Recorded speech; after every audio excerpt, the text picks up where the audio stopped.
David Paulo Usubel nació en Nueva York en 1918, miembro de una familia de origen judío emigrada desde Europa. Fue psicólogo y pedagogo, desarrolló la teoría del aprendizaje significativo, uno de los principales aportes de la pedagogía constructivista. Su contribución más significativa fue en los campos de la psicología de la educación, la psicología cognitiva, el aprendizaje y el desarrollo, investigando sobre cómo se organiza nuestro aprendizaje. Entonces, ¿de qué se trata la teoría del aprendizaje significativo? La teoría del aprendizaje significativo plantea que el aprendizaje del alumno depende de la estructura cognitiva previa que se relaciona con la nueva información. Cuando hablamos de estructura cognitiva, nos referimos al conjunto de conceptos o ideas que un individuo posee en un determinado campo del conocimiento, así como su organización. Es por esto que los principios de aprendizaje propuestos por Usubel ofrecen el marco para el diseño de herramientas metacognitivas que permiten conocer la organización de la estructura cognitiva del alumno, lo cual permitirá una mejor orientación de la labor educativa, ya que no se verá como una labor que va a desarrollarse con mentes en blanco o de cero, sino que se debe partir de una serie de experiencias y conocimientos. Por lo tanto, esta teoría se centra en los aprendizajes que se producen en contextos educativos, y sostiene que se puede aprender y enseñar conocimientos formales a partir de conocimientos cotidianos. El autor diferencia dos tipos de aprendizajes.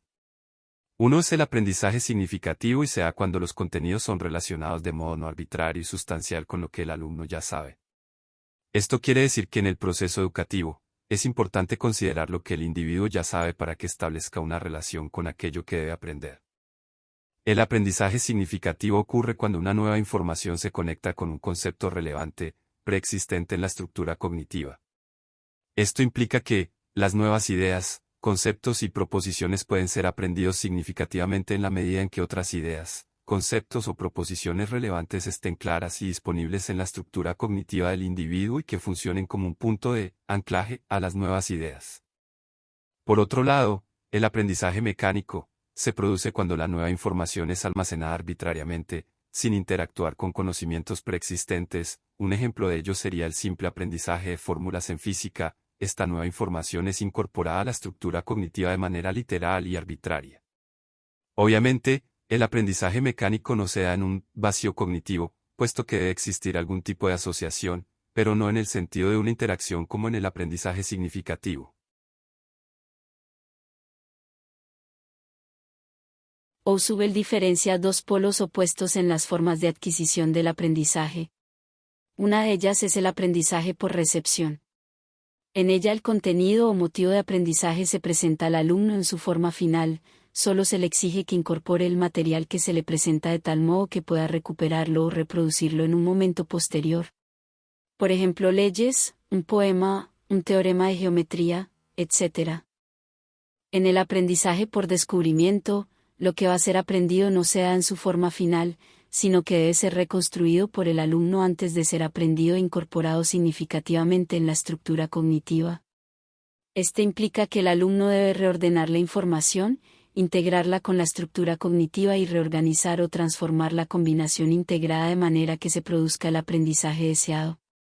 Si la condición para que un aprendizaje sea potencialmente significativo es que la nueva información interactúe con la estructura cognitiva previa y que exista una disposición para ello del que aprende, esto implica que el aprendizaje por descubrimiento no necesariamente es significativo y que el aprendizaje por recepción sea obligatoriamente mecánico. Hasta ahora vimos algunas categorías esenciales, la diferencia entre el aprendizaje mecánico y el significativo, y las formas de acceder al aprendizaje, por medio de la repetición o el descubrimiento. Así que adentrémonos un poco más en los aprendizajes significativos. En este punto el autor distingue entre tres tipos de aprendizajes significativos. El primero de ellos es el aprendizaje de representaciones. Es el aprendizaje más elemental del cual dependen los demás tipos de aprendizaje ya que consiste en la atribución de significados a determinados símbolos.